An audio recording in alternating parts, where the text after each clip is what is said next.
Today we're looking at the Netherlands in relation to this theme that I have of constructing cities of the imagination.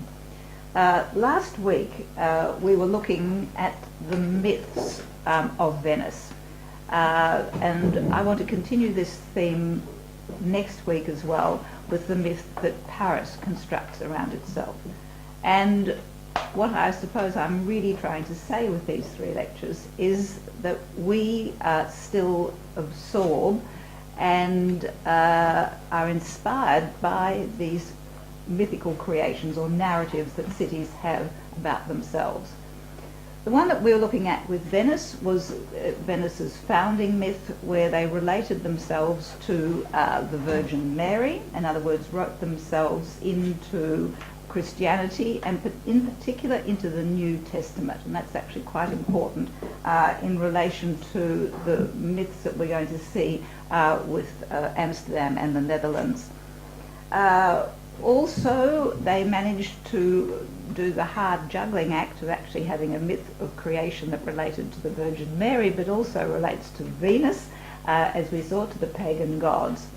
And the other point that I'm making about these mythologies is that they are orchestrated much more loudly by the painters at the moment when these particular cities are no longer sort of economic powerhouses.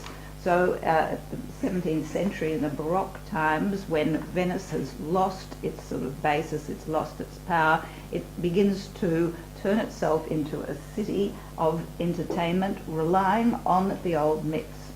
And what we had here was this idea of Venice as a city of mystery as well. Now today we're looking at a very different series of constructions, and I think immediately between that last slide and this one you see a great difference. First of all, you have in the original one there people who are masked, the idea of mystery, whereas here you have people in a very open space. So it is really what is going to happen with the Dutch paintings of the Golden Age, the elevation of the mundane to a much higher level. Right? And so the mundane is going to become the sort of almost like the history painting of the Italian and French tradition. This actually is one of my favourite paintings, I think, with this beautiful little girl at the door. So I want to look in particular to the differences between Venice and Rome, because on the Venice and Amsterdam and the Dutch, on the surface it would seem that they're very similar societies. They are both rising literally from the sea, both built on piles of wood driven into the earth, and both spend most of their time combating the sea, preserving themselves against rising tides.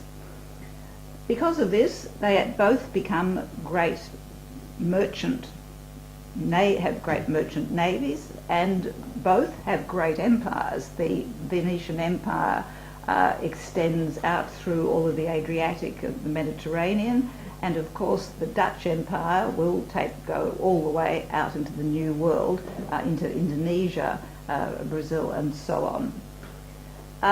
So one would imagine that you would get a similar type of art. However, there is something extremely different, and we are talking about almost the same age, the 17th century, right, when the Dutch rise and the Venetians are going into decline.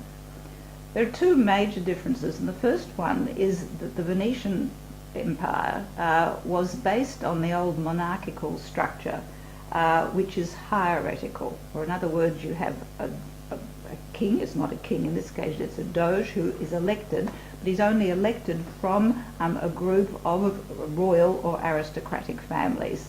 And everyone in that society knew their place in that structure. Right? You didn't become you were born into it. You couldn't become a leader or become, have the possibility of being elected Doge unless you already were in that circle of aristocrats written into the Golden Book. So that is the first big difference. The second difference is that Venice, of course, is a Roman Catholic society. And Roman Catholicism has very much, at the time anyhow, the same structure as the monarchical societies. Right? You have the Pope at the top, you have the cardinals, and you have the bishops, and you have the priests, and underneath, of course, you have the believers. If you want help, you apply to the saints. Or if you want help, you pray all the way up the hierarchy. All right? So the Dutch situation is exactly the opposite of that. The Dutch nation is born from people working together to build the dikes. This based on this idea of solidarity and cooperation and respect for one another's work, not respect for what position you hold in a hierarchy. All right, so you start out with a flattened social terrain, and people rise or fall by their ability and not by their rank. Right, and that's a very, and one can become, one isn't simply what one is because of one's birth. The second thing which is very important is that the Dutch, of course, were Protestant, or mostly Protestant, and even if there were Catholics in the Dutch Republic, they still espouse many of the same ideals as the Protestants. Now, the Protestant religion was based on the three sola, right? Only through sola scriptura, only through scripture; sola fide, only through faith; sola gratia Deo, only through grace of God. Now, this means that everyone is responsible for their own salvation, right, for their own faith, and it is only by the grace of God, but also they have access to the scriptures, and the scriptures are the last word. You don't have them interpreted for you by the Catholic Church. So these then are two fundamental differences, and it means that the ideals that are going to be produced in the art are going to be fundamentally different.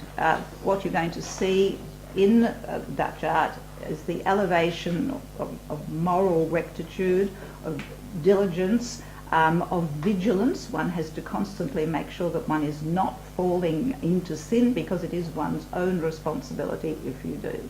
And all of these values are going to develop into different art forms, all right? So what you're going to get in the Dutch Golden Age are distinct forms of art that haven't existed elsewhere.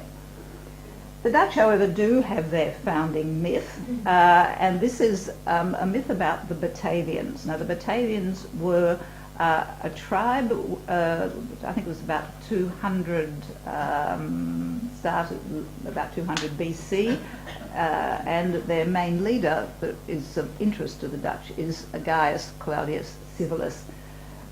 This tribe lived on the delta of the Rhine, more or less where the Netherlands are today. They were considered to be fearsome warriors and were respected by the Romans. The Romans defeated them, but they then used them in their other legions when they were actually attacking the British, for example, and other barbarians. They also constituted the private guard of the Emperor Augustus and so on.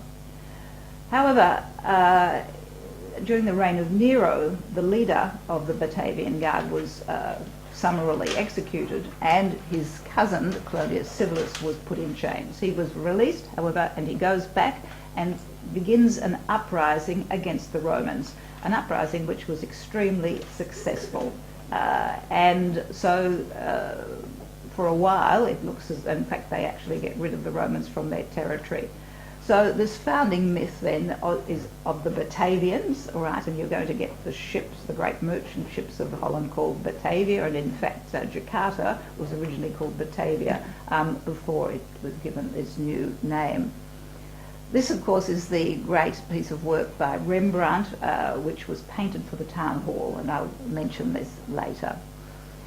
So we have a founding myth then, which is to do with a real person who is historically mentioned in the works of Tacitus, as opposed to the Virgin Mary, who may or may not have existed, but is clearly a much more distant figure. All right? So the Dutch relate themselves to historical events relating to independence, diligence, and strength and courage.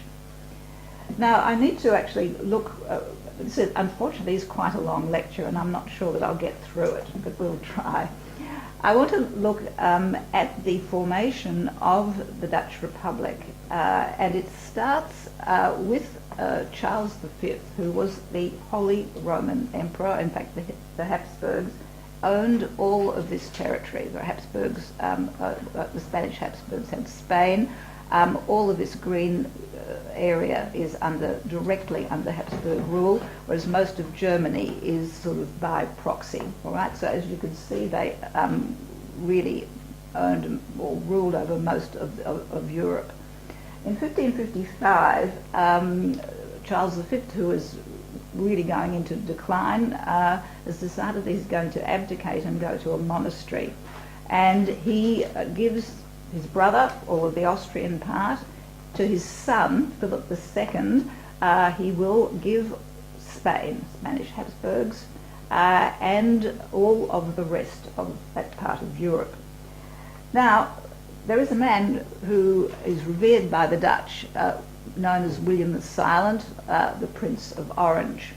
Now, he was a German prince from Dillenburg, the eldest of 14 children, brought up as a Protestant, and would have remained not a major figure in history had his uncle not died childless and given to him all of the lands of Orange as well, and all of the dependencies of Orange. Orange is actually in France.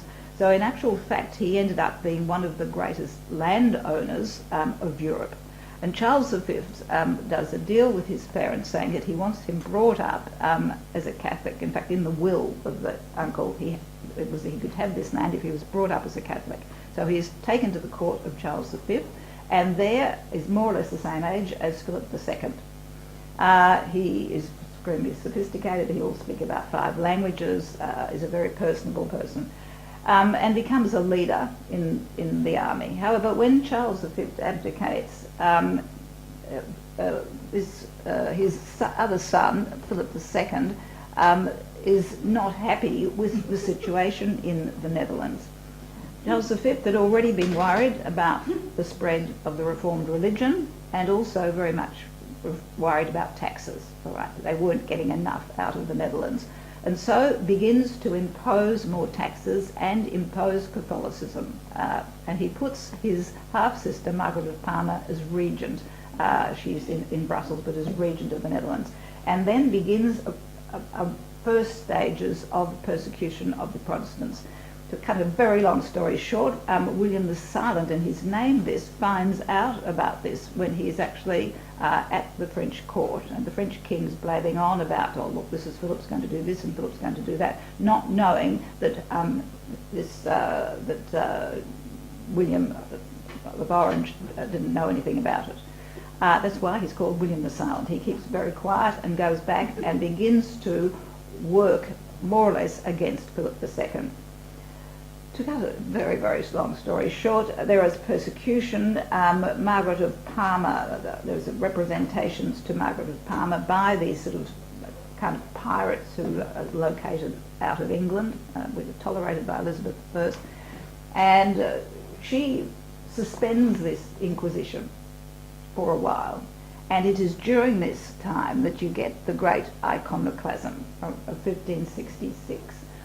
When the Protestants rampaged through the Catholic churches of Brussels, Antwerp, and all of these other areas, pulling down the statues, or if not disfiguring them, hammering off the faces and so on. So this is a very, very important event. As you can see, it's happening here. Someone is getting rid of a bishop and pulling it down. This is too much for Philip II, who brings in the most dreaded man in Europe, the Iron Duke, the Duke of Alba, who then sets up the Inquisition, the Spanish Inquisition. It was called the Inquisition of Blood. And the very well-equipped Spanish army winds its way through the Spanish Netherlands and through what is now the Netherlands as well, wreaking havoc with the towns. Now, towns that held out against him were decimated, isn't the word. At the siege of Maastricht, there were 30,000 people who held out for a certain amount of time. When Maastricht fell, they were slaughtered. There were only 400 people left, all right? And the 400 were the ones who were prepared to pay money. So it was a burnt earth strategy. Towns that held out, but as soon as the Spanish got in, people were murdered, drowned in the street. In the meantime, the Spanish Inquisition is working alongside, weeding out heretics, burning them at the stake, or drowning them. If you recant and say you will become a Catholic, well, you're still going to be killed, but you're drowned instead of being burnt at the stake.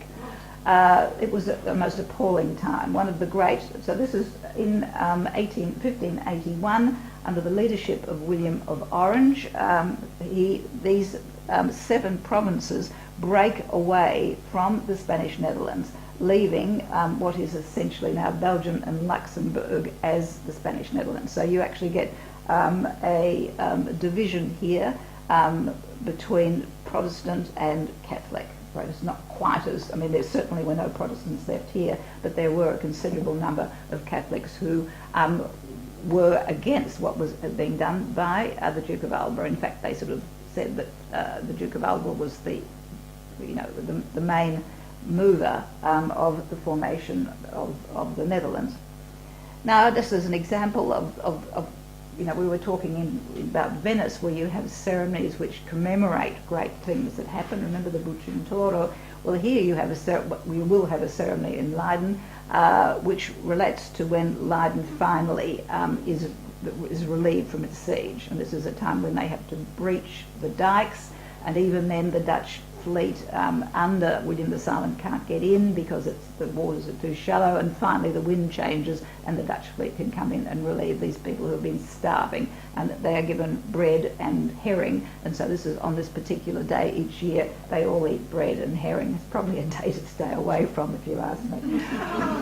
Right, now in the meantime there will eventually be a truce signed in 1609, but before that, in the town of Delft, William the Silent is assassinated by a Catholic spy, Balthazar, and if you know Delft, he is buried in the new church there with this, and people, it's sort of almost like a pilgrimage point for people in the 17th century. Here we got these sort of Dutch burghers coming to see the tomb of this man who was really symbolises the Dutch independence movement.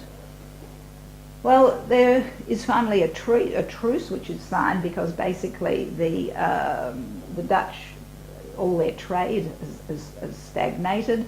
The Spanish are really literally running out of money because don't forget they're fighting the British as well. And so there's this uneasy truce signed in 1609, which will last for 12 years. And during this time, you get this, it's gone up a bit high, it's called the Fishing for Souls. And it's a wonder that this actually was allowed to be painted. So what you actually have here is this extraordinary division between the Catholics and the Protestants. So on the left-hand side, you have the Protestants. All of these are Protestant boats who are being quite successful in fishing and saving souls. And you can see here that they are working with books. They're working with the scripture, only through scripture.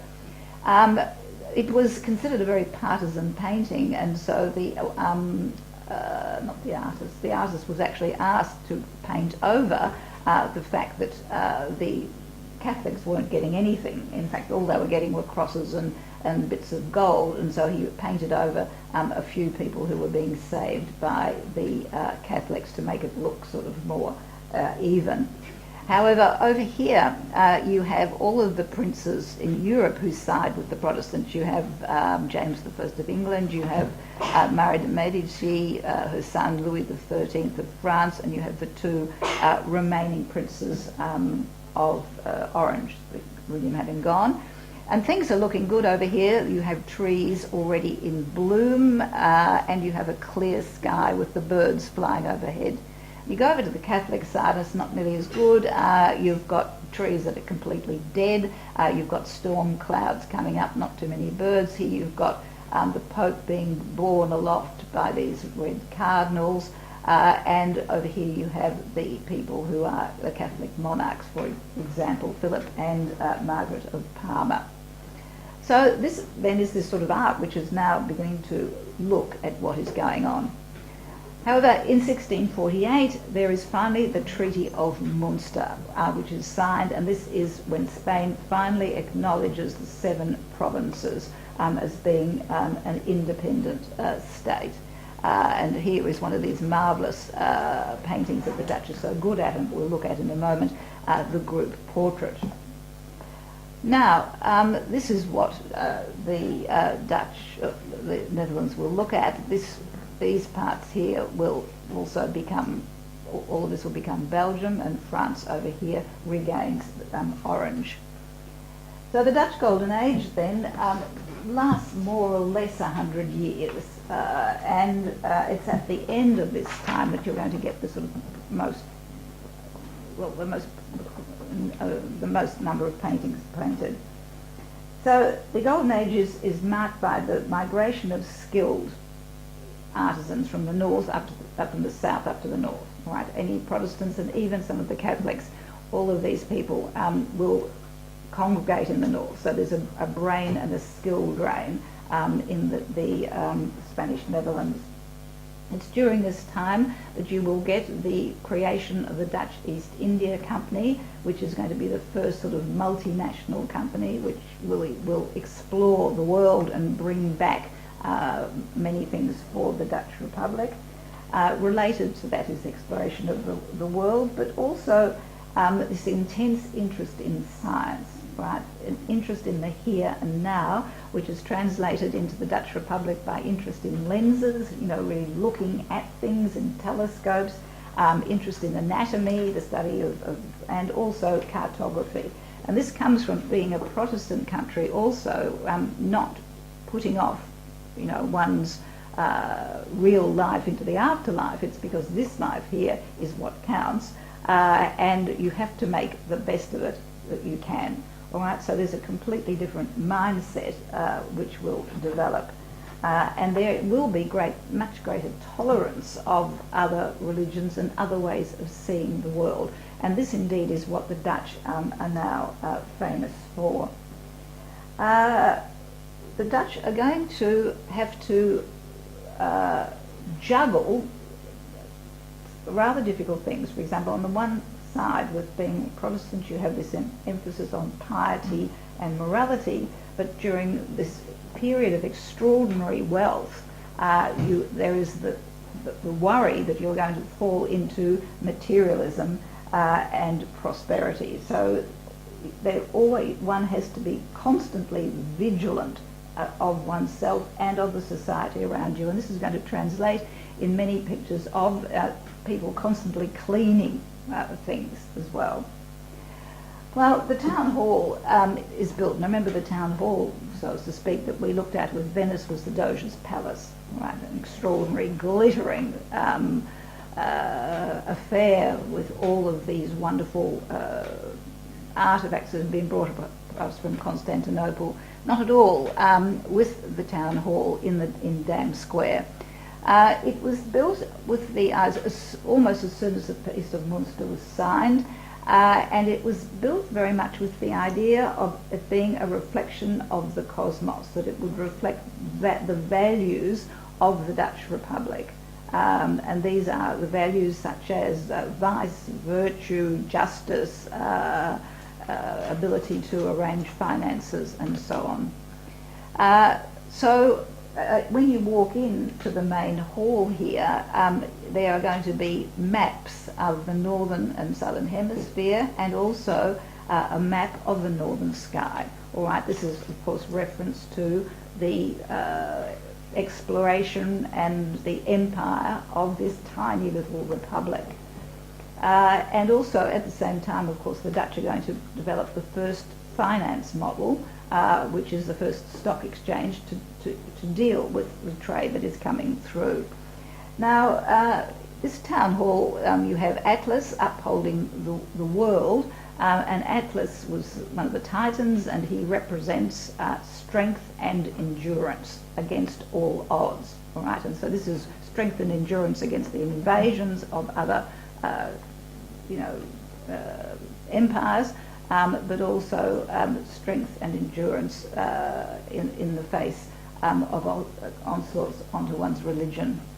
Now, there are a number of paintings in the town hall, but each of them now relate to a story which is taken from the Roman Republic. All right, so now these are moral stories. All right, they're not religious stories of the New Testament as with the Venetians. These are, and this relates, for example, in these particular rooms, all of the finances of the Dutch Republic are going to be discussed and decided upon. It's in the town hall that justice is going to be meted out. And so all of these paintings relate to the probity of the 4 burgomasters who will be elected to reign or administer Amsterdam. So here we have Marcus Curius Dentatus. He is being tempted by a bribe. I don't want to spend too much time on this. He's being tempted by a bribe to go over to the Samnites. Right? He will not betray Rome, and he says, "Go away. I don't want money. I prefer to eat my solitary turnip." All right. So in the next room, you have a very much the same sort of theme. Here you have Fabricius and Pyrrhus. Now, Fabricius was a Roman who was being tempted by Pyrrhus. Pyrrhus was the great Carthaginian. Right? He was trying to bribe Fabricius to betray Rome, and brings in an elephant to thoroughly frighten Fabricius. As you can see, Fabricius is not at all put out, even though everyone else is fleeing, and says, "I stand by my country." Maybe this is where you get the expression, the elephant in the room. In some of the Pieter de Hoog's paintings, A Council Chamber in Amsterdam, referencing this is the painting here in the chimney, and so the citizens could walk through it, which you couldn't do in the Doge's palace. You had to be an ambassador or someone to actually get in. So there's this sense of openness and equality, which is important. Here in another room we have Quintus Fabius Maximus, who has been elected consul. Here he is looking rather dashing in his sort of tight armour, and his father has just dismounted. He was riding past on a horse, and his son says, "You must dismount before me, even though I owe you something because you're my father, but I am an elected official of Rome. You owe respect for me." All right, and so this is this message, of course, that these people who have been elected by the people must be obeyed by the people. It's not rank or wealth which counts at all. Where justice is being meted out, you have Abraham praying to God, who's actually in the form of an angel. You notice that these are all Old Testament again. And also, again, relating to justice, you have a frieze on the ceiling with Moses electing the 70 elders, referring to the 36 elders or subsidiaries of the burghers who will be put into power. I just think I might leave that there. So what is this art going to be that actually has to relate stories of equality, vigilance, energy, austerity, endurance and probity, right? It's certainly not going to be great panoramas of history. It's going to be something else. And so it's going to emphasise individuals and their relationship to the group. So on the one hand, it's a strongly individualist society, but individuals who rely on each other. And I just want to give you this very briefly. This is one of the first group portraits that exists, right? And here you have what I'm trying to show you. This is from the Frans Hals Museum. This is strictly linear format, where all the heads are exactly the same size and progress towards here. This was a brotherhood who used to go one day a year to Jerusalem. Now this was the sort of the primitive form, I suppose, or the early form of the great group photo paintings, which will be made by Frans Hals. This is a painting, a self-portrait made when he was in his mid-70s. Frans Hals' work is greatly admired by 19th century French artists, particularly Manet and Van Gogh as well. By the end of his life, he's using an extremely loose brush stroke, an impressionist palette, which we'll look at in a moment. But here's, those of you who've been to Amsterdam will remember in Haarlem these wonderful group portraits. Now these aren't idealised people, they're not saints, they are people. Every time you see these portraits you think that you know them or that they really exist. It's so different. So these were these groups of civil guards. Now they typified the Dutch Republic insofar as each town was protected by its own citizens, by a group elected from its own citizens. As time went on, they tended to be the burgomasters, they tended to be the wealthier citizens, and so on. But originally it was everyone who had a rifle would be there protecting the city. So it becomes more ceremonial as time goes on. This is by 1616. It's during that time of the truce. It's a time of relative sort of calm, and so we actually have these banquets which took place every 3 years when the officers changed over. And often the banquet took about a week to finish. So this is one of the early ones of Hals, where you have these officers are in a room which is opened up with a square so it's not too claustrophobic. You have the ensigns who are carrying the flags. There are 3 of them. The ensigns were always young men who weren't married because theoretically they went into battle first and were mown down, which of course was no longer the instance. So underneath this magnificently half unfurled banner, you get these rows of heads set up. Now these flags actually form the diagonals which come into the sashes. Can you see the way in which that is done? And against these strong diagonals you have the counter diagonals over here. Now these are divided into a small group here, you get another group there and another group here. This includes the servant who doesn't have insignia on him but looks back at us with a raised eyebrow, you know, and so very much this idea of equality. He might be the servant but in fact he's looking at us in a very sort of cynical way, almost sort of saying, look at the way these guys are carrying on. Now these are all people that were important people in Haarlem. This is Nicholas van der Mees. Here is the colonel over here, he's with the orange sash. Each of these people paid to have the painting made of them, so they always wanted to have equal space. Right? You didn't want to have someone's head actually shaded by somebody else. But what Hals has managed to do is to have them sort of interacting in a relatively lively way. What is important in these grouping is the grouping of hands. If you actually look at them, they're sort of stacked one on top of another over here, and they give a certain vivacity to the slightly linear nature of the painting, and they adds to the vivacity or adds to the expressions of the face.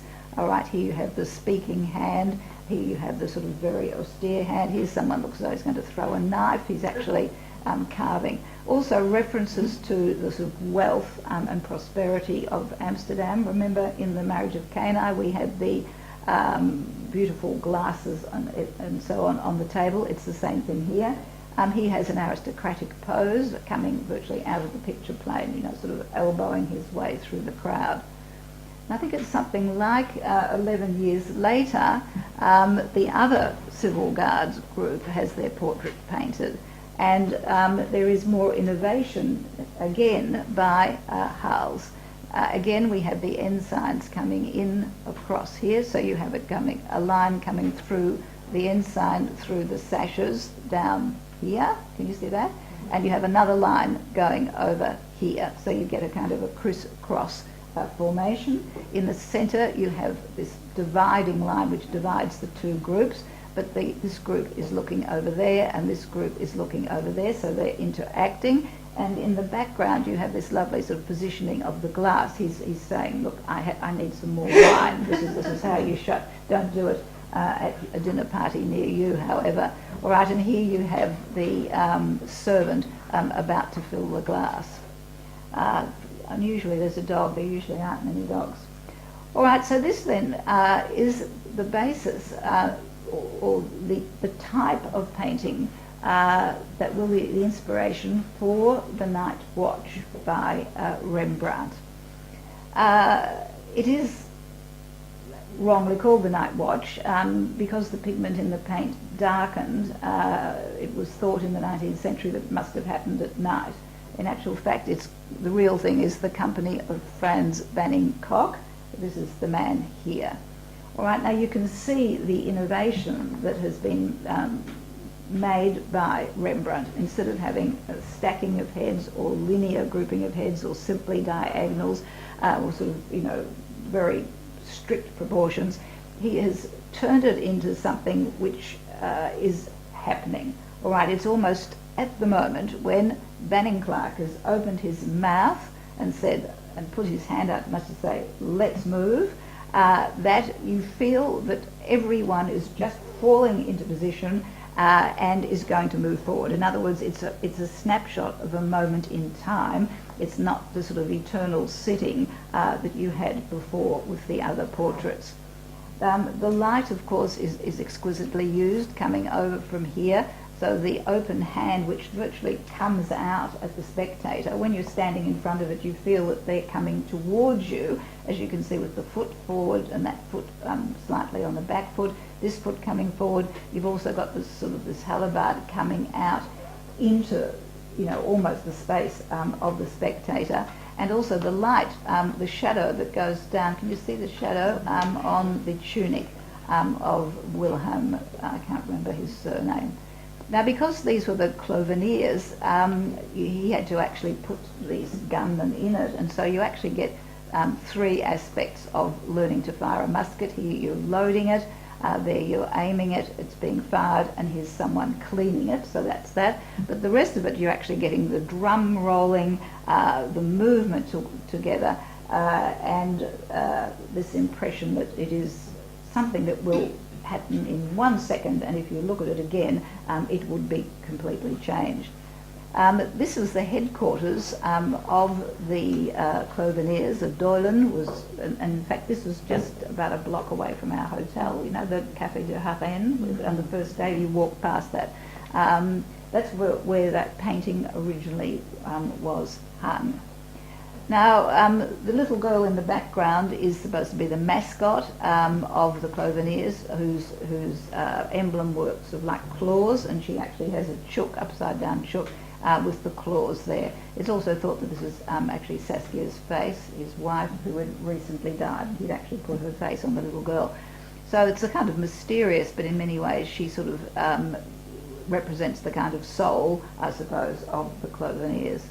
Now, legend or people have said that people weren't happy with their representation. They all didn't get equal billing. As you can see, some faces are much clearer than others, and that Rembrandt's reputation suffered. This actually isn't true at all, because as you can see, this was a copy that Banning-Koch actually has made from an etching, and it's actually there in the Rijksmuseum, and you can see that it was cut down. Can you see how sorry, you can see how the drummer boy has been cut out, a lot of the top has been cut out, and the action on the side has been cut out as well, this person here, which makes it a much more complete painting. We'll now go to Haarlem, to the Frans Hals Museum, which was a museum for old men. And of course, this was again a feature of Dutch society. These institutions which looked after the elderly, which looked after orphans, and which looked after the infirm. Now, you did have these squalor in Venice, but this was much more of an institution in the Netherlands. Now, inside, we have these wonderful paintings of the regents, the people who administered the hospitals, or in particular this one, which is the old man's almshouse. Now the legend is that Hals was actually there at the time. He wasn't. He was destitute, but he was given money for firewood, but he didn't actually live in an almshouse. Now here you have these old ladies. Now when you see them, you are sort of struck by their individuality, by their character, by their unflinching honesty. There's no being prettied up as in Van Dyck's or these other portraits. Here there is this sort of resoluteness which is in many ways so Dutch. You have here again what Hals does so well is these play of hands, and in fact the hands in many ways represent the feelings of the women. This is sort of a welcoming, is she welcoming us in? It's a giving hand. You then get the sort of hands of this old lady here, are slightly clenched, like an old person. This woman, is fiddling with her fan. Over here you have this extraordinary hand put down with determination and authority. The hand that basically denies, this is where the buck stops. And they are shown to be deliberating over the books. They're not doing anything marvellous, they're not set in an extraordinary way, they're set in an almshouse with the lady who runs the almshouse behind them. What you have here is a virtuoso piece of painting by Hals with these incredibly loose brush strokes. And if you actually look at her face, and in fact this face as well, but also the collar, there's no lines around it, it's all sort of slightly done with stabs of paint, as though she's in transition. It's almost as though these are mortal people who are going to disappear. Do you know what I mean? You're actually looking at this, you're really confronted with your own mortality and your own humanity. He also paints the old men's almshouse regents. Again, a series of men whom he's attempted to vary. And so you get sort of really three groups. There's kind of a pyramidal group here, another pyramidal group here. And also you get these three people who form the front, 1, 2, 3, and two people behind. So it's almost like a score, musical score in many ways. And the man at the top is the servant. The servant is always represented behind. Again, the grouping of hands, 3 here, open, closed, open again, gesticulating, and then these extraordinarily elegant hands of the man in the corner. In fact, you get a line also coming down here, but also there's a crescendo of colour going from the deep, deep black across to more white until you get to this crescendo of white and black with this red part on the knee. So your eye is constantly drawn across the canvas. Now, the person here is often being represented as being drunk or something like that. In actual fact, they've found out that he's had palsy, would that be right? He'd suffered some kind of stroke. And you can see this in this sort of strange gesture that he has of his hand. It's sort of not really quite articulated correctly, and the other hand's very cramped like this. And so Hals has attempted to, really both the sitter and the painter have attempted to give him as much dignity as was possible in the circumstances. Now this is the last one I will do of these. This is Rembrandt. Again, this is in the Rijks painting of the Syndics of the Drapers Guild. Now, each of these guilds had a group of men who overlooked them, and every week they would meet together to look at the quality of the cloth, and they would give it a stamp. And so they're looking at the books, and again it's, very much like the Protestants, the scriptures which count, it's the books of the guilds which count as well. It's all written down, you can't escape it. And here, this terrific painting, it's done to be high up, so it's actually, we're at a low vantage point, which is why we see so much of this table. You have the impression that we've actually walked in and we've interrupted them, and this man has actually got up to actually say something as we walk into the room, and he's turned to look at us with this, so what's going on?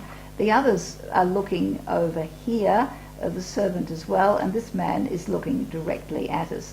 So I won't spend much more time on this, but again you have this sort of concerting of, kind of pyramids going up and down.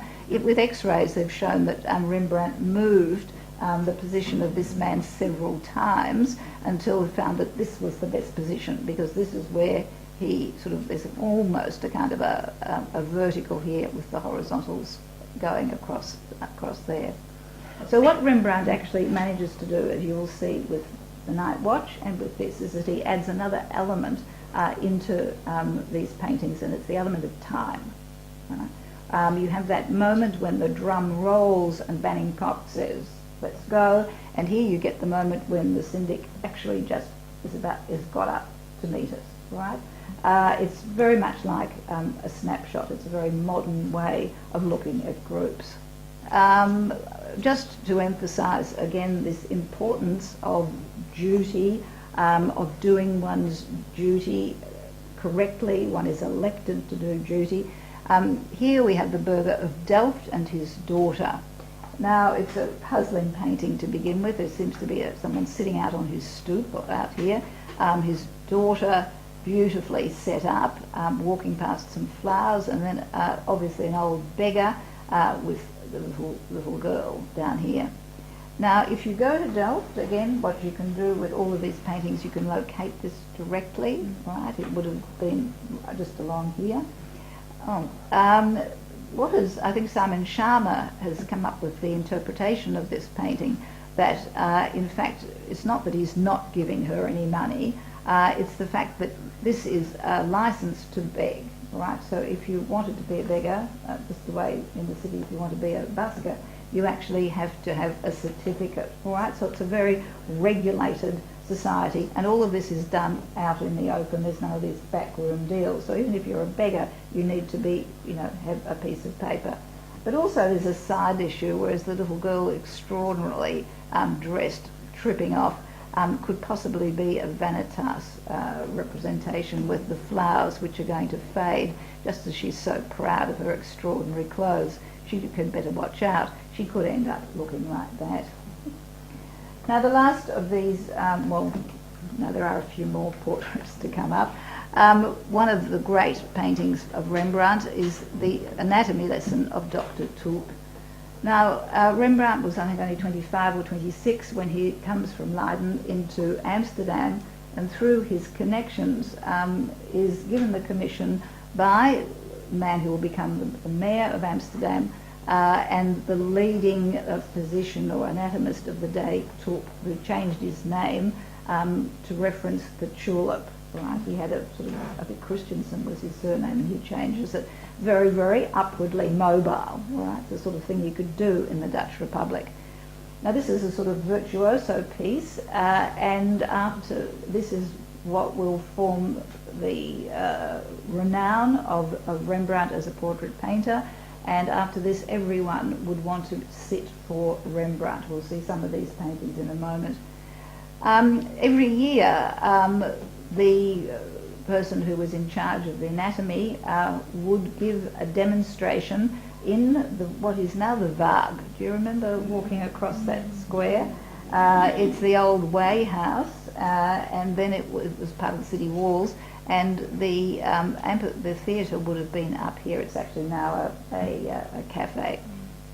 So, this would be public would come and watch this dissection.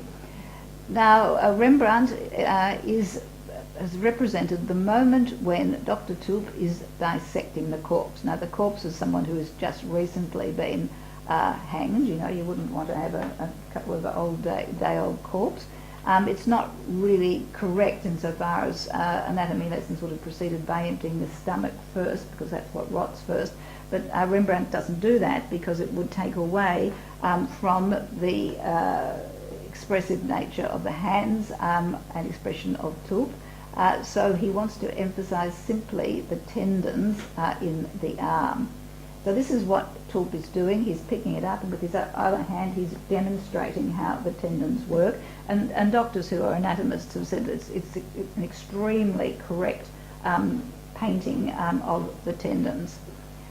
This was interesting. Of course, it had to be in a Protestant country that you can chop up corpses, because in the Catholic countries you needed the body to be together for resurrection. You know, the body had to be there and be in one piece. So it's really there's an impetus towards anatomy. Remember, Leonardo da Vinci had to actually do all his work in camera.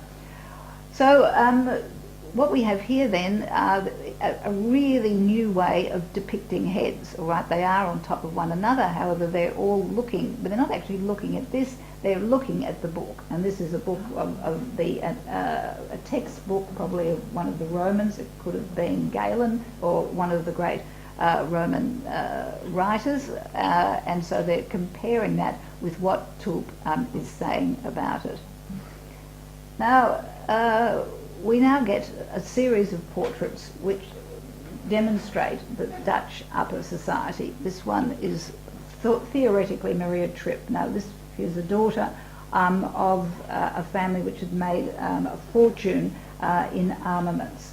And I think she was 20 at the time and not married, which was, you know, quite late, really. They'd probably been trying to find a suitable match.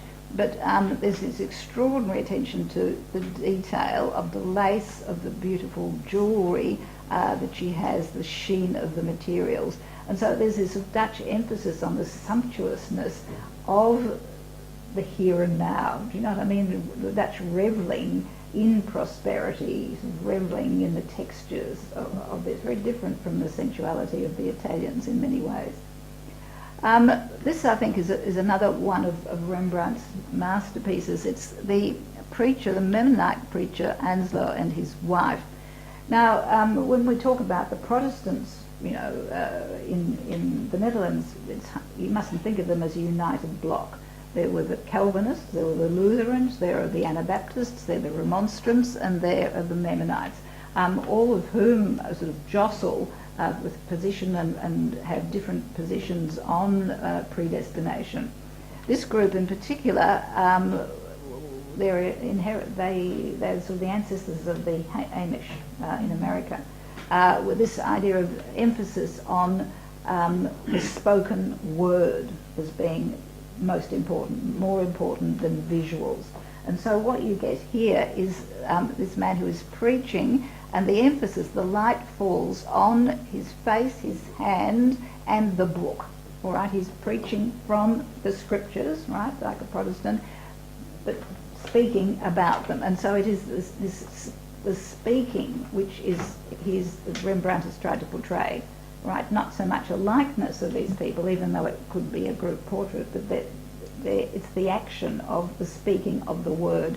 And you get this wonderful portrait of his wife who's listening, you know, as wives do,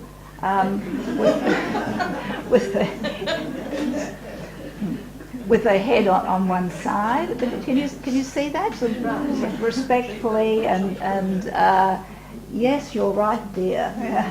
And the sort of her hands are folded, you know, listening to the word. And in the background, you actually have even more emphasis on this. You have this is a candle cutter, which was used to cut away the wax around the candle. In other words, with the word, you cut away the sludge of the kind of accumulations of beliefs that you could get when you hear the true word. All right, so there's a real sort of Protestant ethic coming through in this painting. And this is another one of a religious leader. He was Johannes Wettengott. My Dutch isn't terrific, as you will notice, who was one of the Remonstrants. Now, the Remonstrants actually were quite an important sect who were opposed to the Calvinists over the doctrine of predestination. Mainly, there was also that man was free to go against the will of God, against the Gratio Deus and so on, but it was mainly against this idea of watering down predestination that he came up against the successor to William the Silent, Maurice, the stadholder, who was a Calvinist, and so this group is actually exiled, which is quite interesting. They will eventually become, in America, they become the Methodists. It goes to England, and then they become the Methodists. All right, so you get this wonderful portrait of this old man who's wouldn't come even for his portrait. Rembrandt goes to him. He's nearly 80, where you get the circle of the ruff, and then the circle of the head, can you see? And then the circle of the cap, and then the circle of the eyes, and you finally drill into this wisdom of this old man. And this, you are led up to the head by the hands going up, closed hands, open hands up, round to the eyes, all in this sort of chiaroscuro that Rembrandt excels in. I just wanted to very, very briefly, this is Hals again, to say that the most of the portraits that were done with the bourgeois were wanting to have wedding portraits. So you'd have the man on one side of the chimney showing his finery, you know, and again this is, you know, this importance to the Dutch of showing your rank, but at the same time trying not to overdo it, you know, this tension between you know, piety and falling into the world, you know, prosperity's pulling you down, you've got to be vigilant. I just want to note that evidently Hals used something like about 20 different blacks, and Van Gogh loved them. This is his wife, who was on the other side, very young girl with the stomacher, which also her mother-in-law would have given her. Mother-in-laws in those days and in the Venetian days are much more generous, I think, than mother-in-laws nowadays. Now, we have Hans Hals's wonderful portrait of friends of his, where he breaks with this tradition of having two people starchily standing on either side of a window, and these two are sort of basically in on the joke, that she's smiling really at us. This is, he's a diplomat, an entrepreneur who went and lived in Russia for a while, and who's married Beatrix van der Leyen.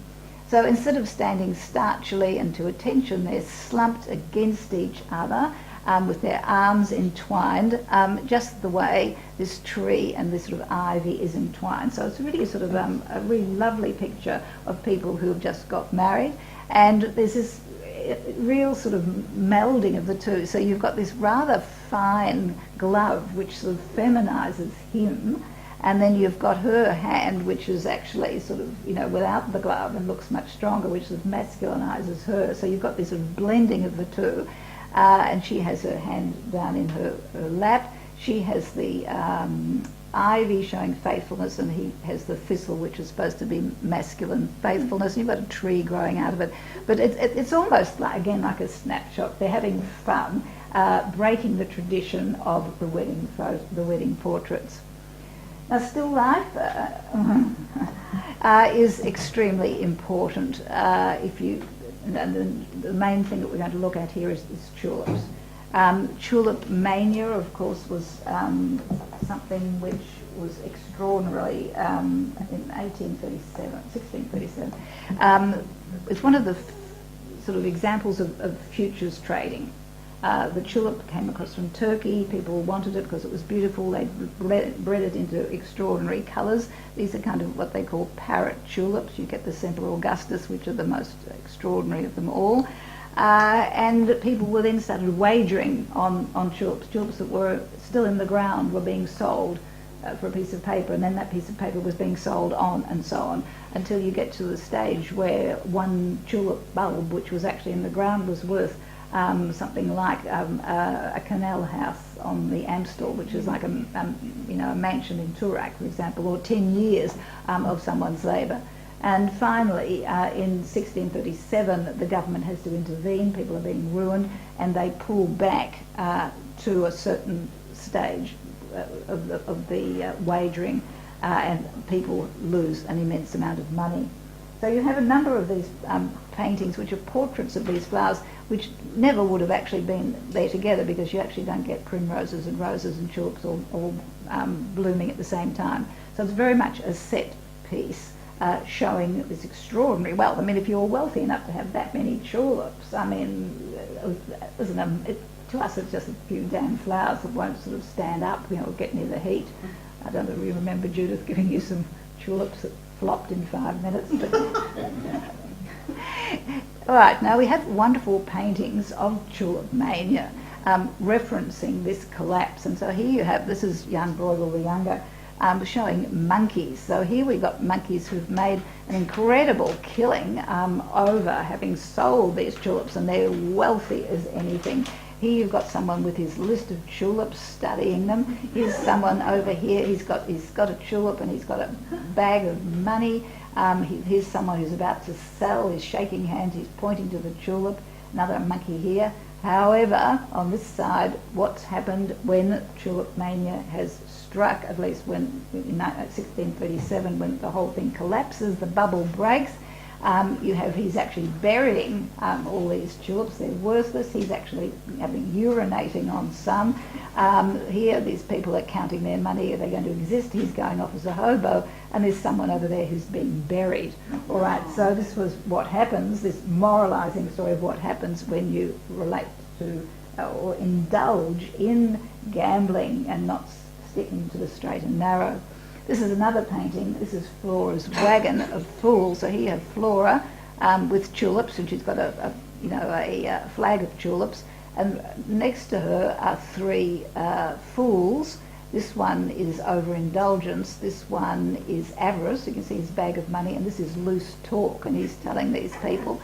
Over here you've got tulip mania, and she's actually weighing the bulbs. And here you've got vain hope, letting go the dove, which will go out to sea and basically never be seen again. Now, these are wagons that actually were used to, people used to get in them and be blown along the sand.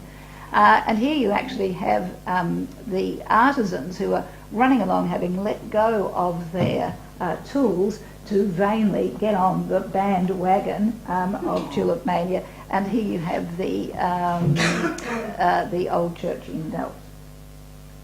Other paintings of still life were very important. They all had messages. This is a Vanitas painting, which exists also in the Catholic tradition. The anemone is the flower which dies the quickest and will wilt.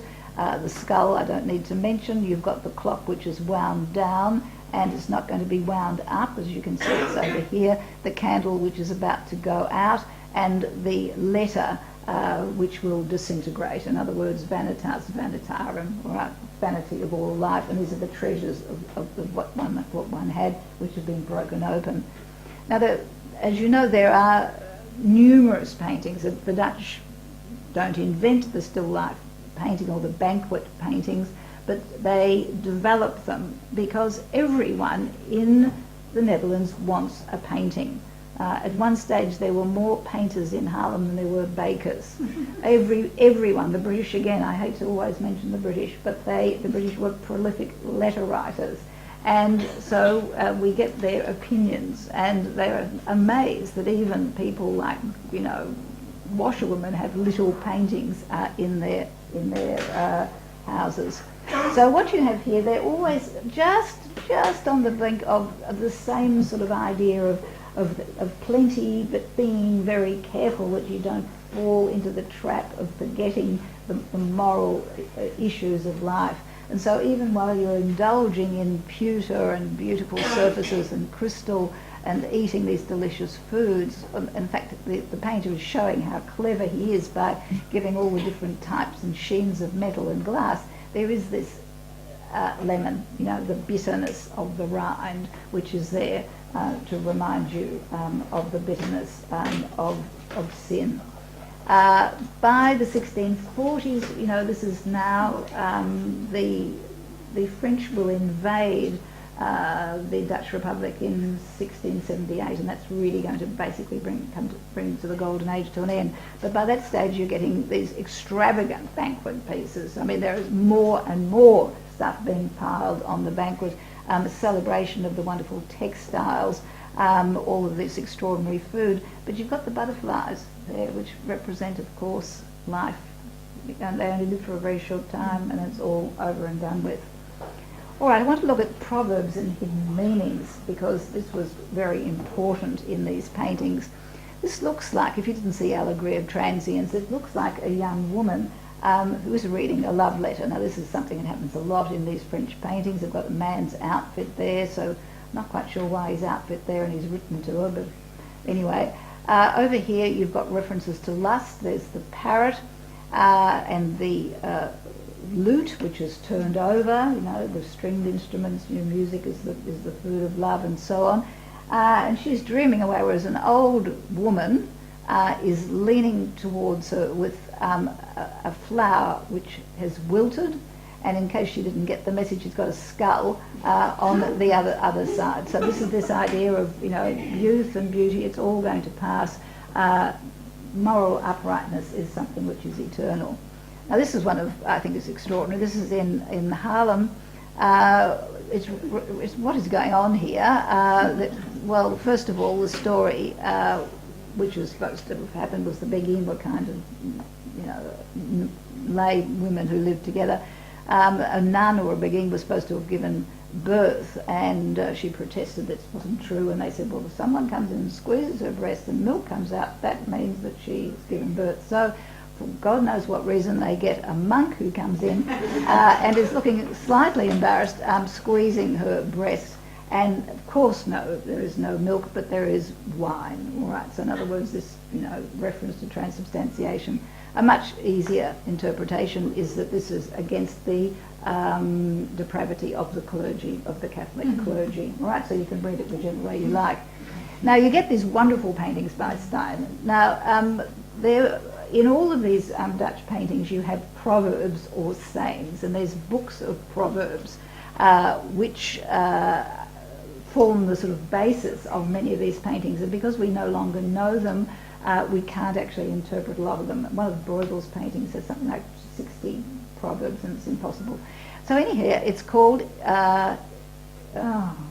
it more than beware of luxury? In Luxury Look Out, it's called In Luxury Look Out. So here we have what is known as a typical Jan Steen household, in other words, total chaos.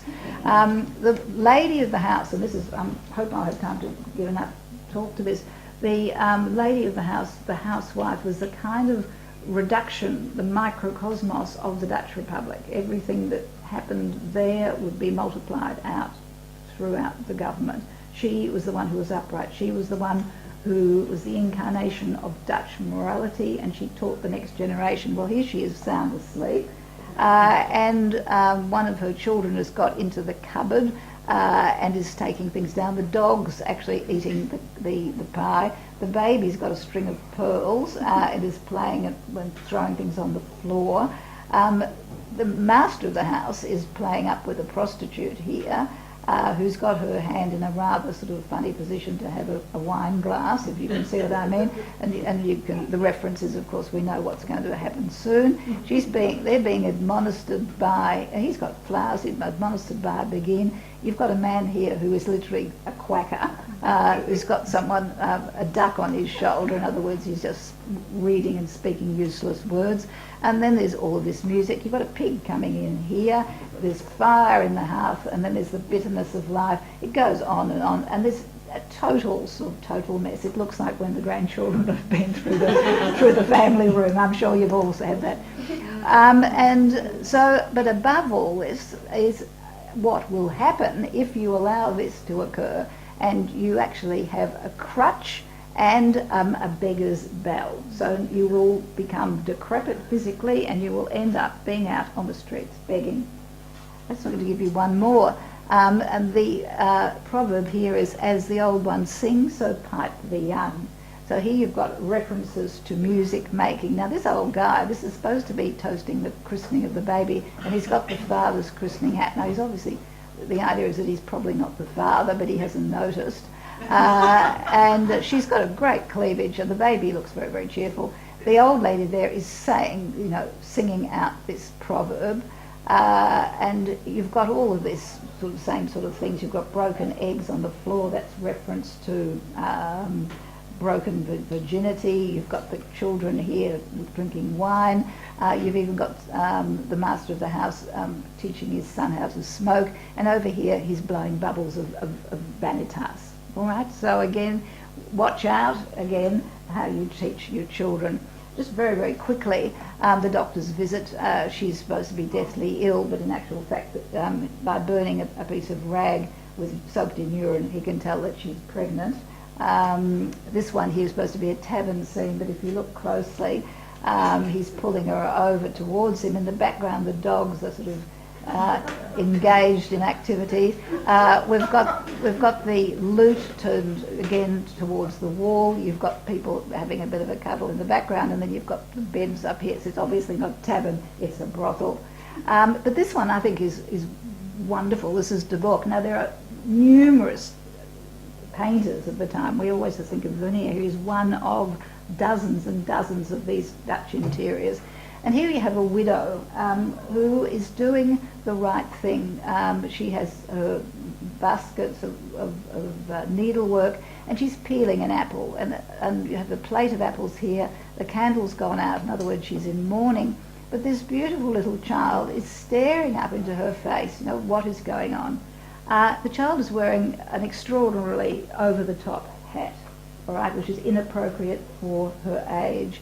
And probably the proverb here is early to ripe, early to rot, all right, which is why she's peeling the apple. And of course this little girl is also ripening too early. Now I'm going to really run through at a great rate. There were huge numbers of landscapes and cityscapes which are developed at this time, and everybody had their specialty. Haverkamp was a deaf mute who specialised in winter scenes. There was a mini ice age at the time, and the canals always froze over. So he has these wonderful visions of people skating, playing golf, as you can see, a kind of form of ice hockey. There's always someone defecating somewhere, as a typical sort of, you know, boy-type humour, I suppose. And people washing, just sort of activities of a small town. This is one which is very important. For the Dutch, the skies and the water have great significance because they're constantly struggling against the incoming waves, which are beating against the dikes. And the storms are something which one has to keep under control. So in many of Dutch paintings you get emphasis on clouds as being something that you don't get in other paintings. So here you actually have storm clouds gathering, and you have the windmill, which of course was sort of the salvation of the Dutch. You know, it pumped the water out as well as ground flour. So here you have a sort of vertical to the kind of horizontal landscape. It's almost like this hero standing guard over the Dutch landscape. And it looks as though there's going to be a storm and the waters are ruffling, but this, you know, the sails are still, and the sails on the windmill are still as well. The Dutch were great maritime explorers, and so you have a whole genre of sea paintings. I really haven't time to look at those, but if you're dealing with them, it's important. You also have a number of seascapes. Can people stay a little bit longer? Yes. This is one of the most famous, of course. It is Vermeer's view of Delft. What he has done here is he's given the most quintessentially tranquil view of a town, which is in 4 bands. You have the band of sand here, then the band of the Cher River, which reflects the sky. Then you have the town itself, and then this wonderful group of clouds. Now, to get this vantage point, you would have to be up quite high. What he has done, as Vermeer always does, is to work with different geometric shapes. So you have a whole series of sort of rectangles which go across, and then long rectangles on this side interspersed with towers. So you have this feeling of fixity and tranquility, and also the feeling that you can look back forever and ever into the background of Delft. It's painted at a moment when the sun is coming through the sky and is just illuminating this tower here and this part of the buildings. And this, of course, is the new church where the tomb of William of the Silent is. So there is a reference to the importance of William of Orange. It's a scene of tranquility, and no one would ever have thought that the great explosion that virtually blew up, the gunpowder explosion that blew up Delft, was only, I think, about 5 or 6 years before. So Vermeer does not deal with catastrophe. He deals only with the quietness and stillness. He actually uses the little dots to liven up the edge of the boat. These are the herring boats that caused the prosperity of the Dutch Republic, going out and bringing back the herring. And then you get these little dots on the tops of the roofs, on the tops of, this would be the East India Company.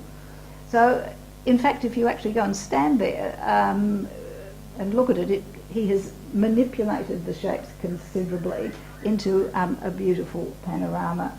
And evidently one of the judges who was in The Hague, who was officiating over the war crimes tribunal, at lunchtime, after having heard such horrific stories, would actually go to the Maurits house and look at this view of Delft and feel that there was such a thing as humanity in the world. Now, people also, of course, painting. Sandringham was the great painter of churches. I won't dwell on that. Also, you have this idea of Dutch prosperity, which is now done on a huge scale. Those of you who've seen this painting, it's enormous. It's the kind of size that was usually reserved for battle scenes or treaty scenes. And here you've got a bull, right?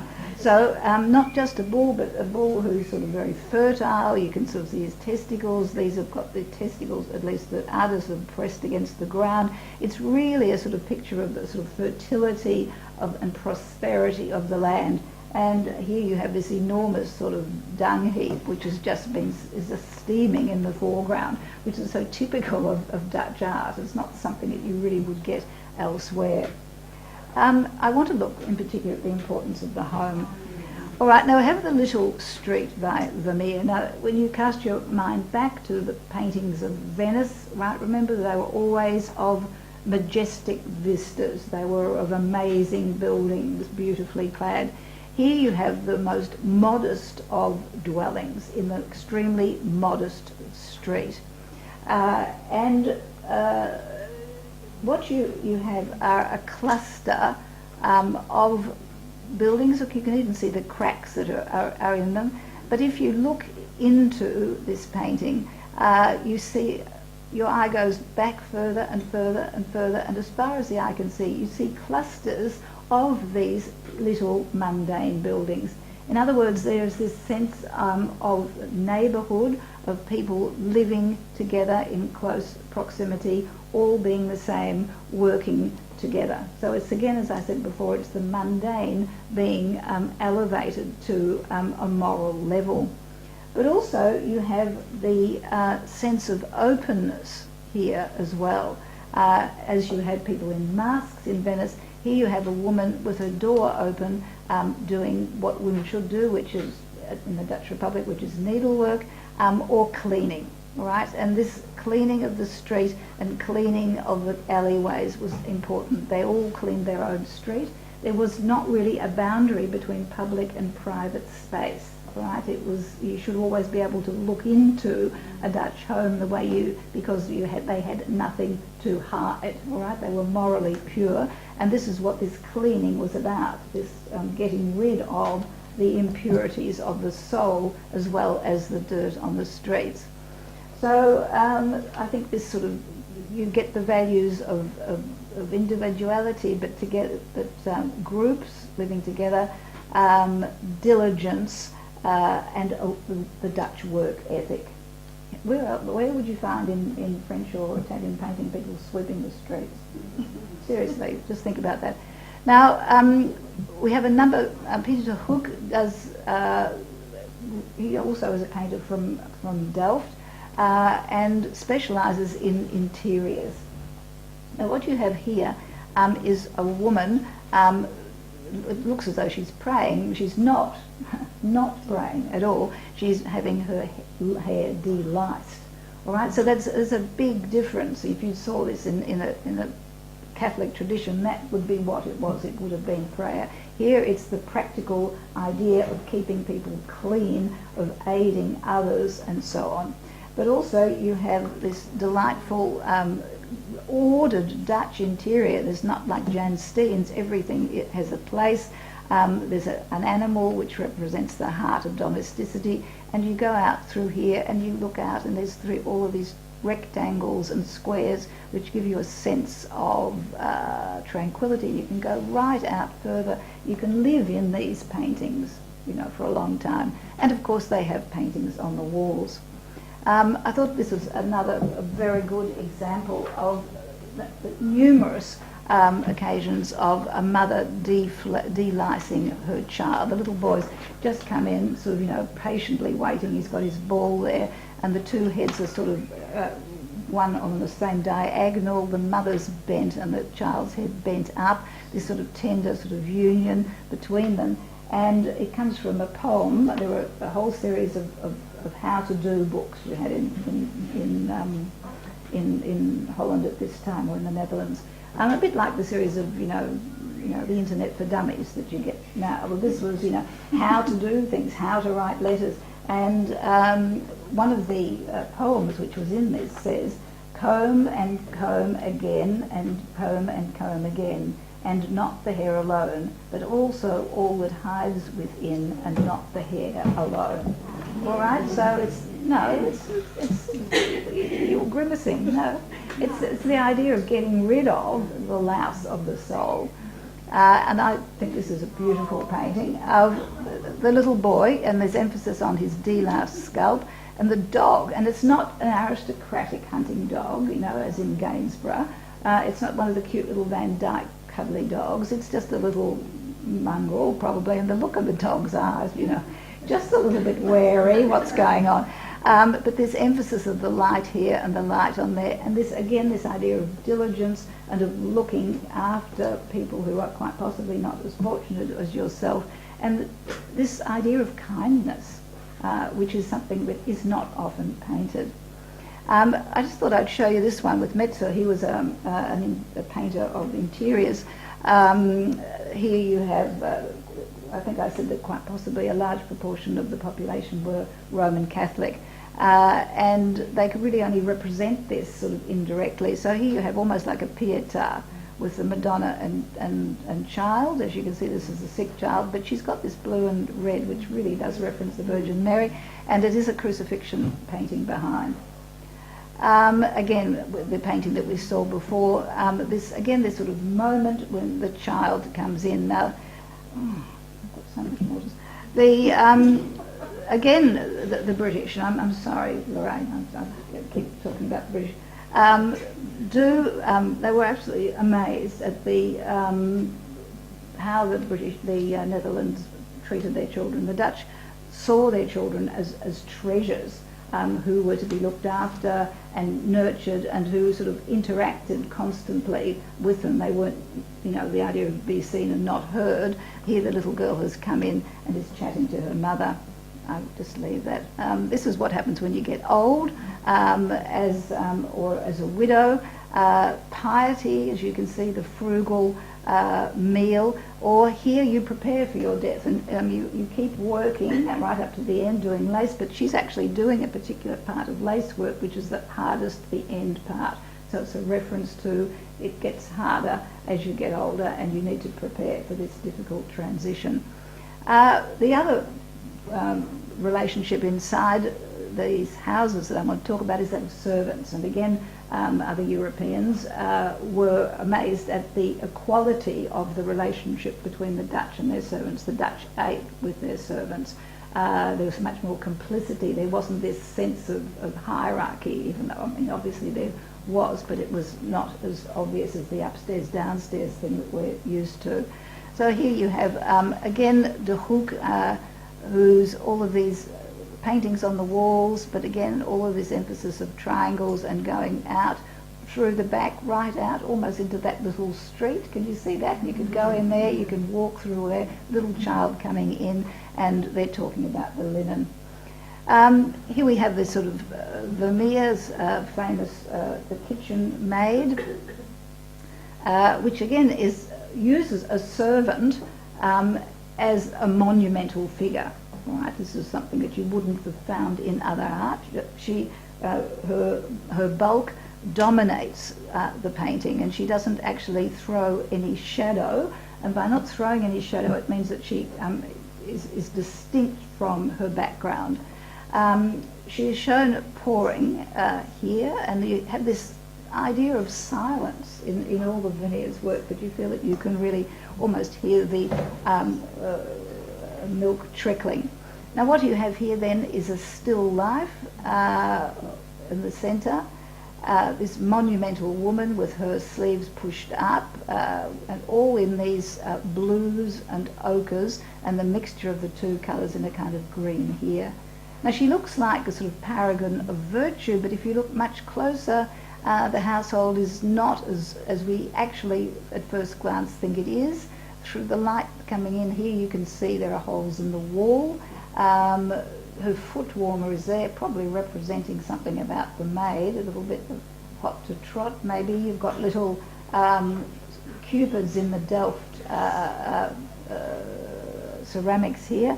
And if you look actually more closely at what looks like a wonderful sort of still life, there are bits of bread that have been pulled apart and looking a bit mouldy. So things aren't quite as we imagine. And this is what happens. You can also get very desolate kitchen maids. Here you have this monkey looking up her skirt, as you can see. So you go from the sort of, you know, the honest kitchen maid to the desolate. Now, the next few, I have about 4 paintings that I want to address, are to do with letter writing. And letter writing was something which was usually related to love letters, and it's often related, or almost entirely related, to women writing. It also refers to the fact that there was a high level of literacy in the Netherlands, higher than elsewhere. Here you have a servant who is standing here waiting for her mistress to finish the letter. So you actually have the maid is sort of almost apart, but rather complicit also with the mistress. I mean, you wouldn't write a love letter with your maid standing over your shoulder unless you felt some kind of bond with them. So you get the verticality of the maid, and she forms this sort of vertical that goes here. Then you also get, this is the same distance from the top of the painting as this is from the bottom of the painting. So you get the character's busts, so to speak, in this space here. And the light is coming in across her face onto emphasising the effort of writing. Now there's bits and pieces on the floor. This could refer to a book which has been opened, a book relating to how to write a love letter, because you have to get just the right tone, and there were special phrases that you needed. Or it could have been that she's done one and screwed it up and tried again. But you're led into it via the blue, which is taken up again by the blue here. The painting on the wall is always very important with Vermeer. Here you have Moses being found by the Pharaoh's daughter and is being looked after, so there's possibly some message that she is transmitting to the beloved. Metsu, who was a painter from Leiden, is this wonderful painting of this young man writing a love letter. We know probably that he is going to travel because you have the world map there, pastoral scene, maybe he's going into the countryside, but he's beautifully dressed. You know, he comes from a wealthy family, but you get this great concentration of the eyes going down onto the pen. Now, in Sydney at the moment, actually, of course, there is an exhibition of Dutch art in which you actually get this Vermeer, a woman in blue reading a letter. I've only got 2 more paintings. What you have here is a sort of symphony in ochres and blues. You have the blue of the chairs and the cloth, taken up by the blue triangle of the woman's top. The ochres are this map, which is also going to reference the fact that probably this letter has come from someone who is travelling. But also you get the blue tinging of the shadows, and over here you get the yellow tinging of the shadows.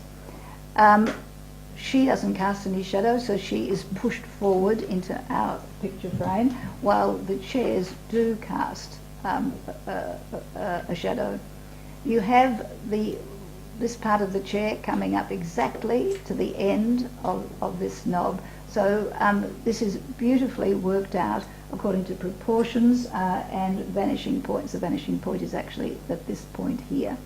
So what Vermeer has done is given us a sort of quite a very banal situation, a woman standing in front of a table reading a letter, and yet all of that emotion, which doesn't appear to be there, is actually portrayed by the simplicity of this. So you have the fact that she is clenching the letter, her face is bowed down, and her lips are parted. There's this sort of sense of anticipation, that the letter is gripped very tightly, and so all of this inner emotion is suggested rather than wildly projected, as in a Baroque painting. If you look at the date, 1662, all right, so it's contained, very, very tranquil. Now, Vermeer lived in Delft. He lived in his mother-in-law's house, and he had 14 children.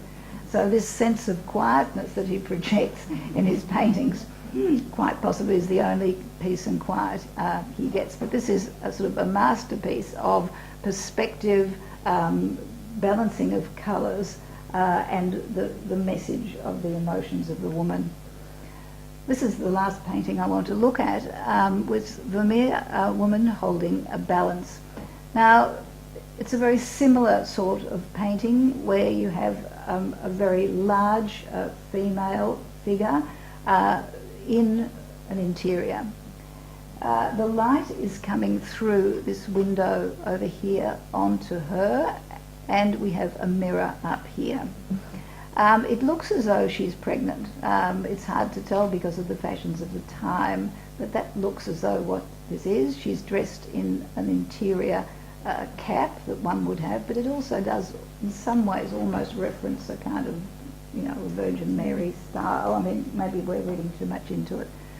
She holds in her hands a balance, and there's nothing actually in either of these two balances.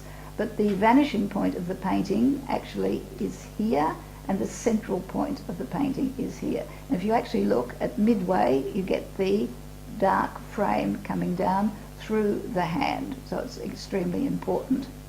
What is she doing? Well, it looks as though there's some coins here. There are pearls. You know, is she weighing coins? Is she weighing her jewellery? Maybe there's something more in it. So if you look at the painting behind the woman, you see that in actual fact it's the Last Judgment. He is Christ up there, and the angel Michael will be weighing the souls of the damned and the saved. In fact, the woman is standing in the middle of this painting, right underneath God. I think it's Christ. The saved are on this side, and the damned are on that. So is she weighing up, you know, the unborn child's chances of being saved or not. Also, it could be a reference to the fact that there's a mirror up here. Has she been looking at herself in the mirror? Has she fallen into the trap of prosperity, of the material world, and has neglected the spiritual side of the world? Which way then will she go? It's one of these paintings where really one can interpret it any way one wants, but there is certainly more in it than simply a household view of a woman weighing the scales. Now, just before we leave this, I just want to mention that De Hoek worked in Vermeer in Delft at the same time as Vermeer, slightly before, and he also has a painting of a woman weighing coins here. But even though it's a charming piece, it doesn't have that sort of quietness, that mystery, the dignity of this particular lady. Now, what is interesting is that Vermeer converted to Catholicism when he married, and quite possibly this is a reference. Lived in his mother-in-law's house. She was a Catholic, and so this is why you actually have the Last Judgment there. So in many ways this encapsulates what I suppose I've been trying to say, this idea of the Dutch of elevating morality to a high plane, but also the importance of the individual, but the importance of tolerance and acceptance of other religions. Thank you very much.